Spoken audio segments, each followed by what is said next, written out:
দর্শক, আজকে যে পেঁয়াজের কদমের জমিটা দেখাচ্ছি, এটা আমার একজন খুব কাছের ব্যক্তি, রাজবাড়ির আনিসুর রহমান ভাই। তিনি এই পেঁয়াজের কদমটা চাষ করেছেন। সব সময় আমাকে ফোন দিয়েছেন একদম শুরু থেকে শেষ পর্যন্ত। তার এই পর্যন্ত প্রায় 8টা 9টা সেচ পড়ে গেছে এবং প্রায় প্রতিটা সেচেই তিনি সার দিয়েছেন এবং যেই ঔষধগুলোর কথা বলেছি সেগুলো তিনি প্রয়োগ করেছেন। এবং তার কদমের দানাগুলো যদি দেখেন, উনি মহা খুশি। 95 থেকে 100% পর্যন্ত তার দাবি যে পেঁয়াজের কদমের দানা বসেছে বা দানা বসেছে, এখন শুধু দানাটা পরিপক্ক হওয়ার অপেক্ষায় উনি আছেন। তো পেঁয়াজের কদম যারা চাষ করে থাকেন, তারা যদি যে কোনো সমস্যার যে কোনো প্রয়োজনে আনিস ভাইয়ের সাথে যোগাযোগ করতে পারেন, তার সাথে কথা বলতে পারেন। ডিসপ্লেতে নাম্বার দেওয়া আছে, আনিস ভাইয়ের মোবাইল নাম্বার, অবশ্যই তাকে ফোন দিবেন।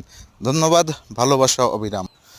দর্শক, আজকে যে পেঁয়াজের কদমের জমিটা দেখাচ্ছি, এটা আমার একজন খুব কাছের ব্যক্তি, রাজবাড়ির আনিসুর রহমান ভাই।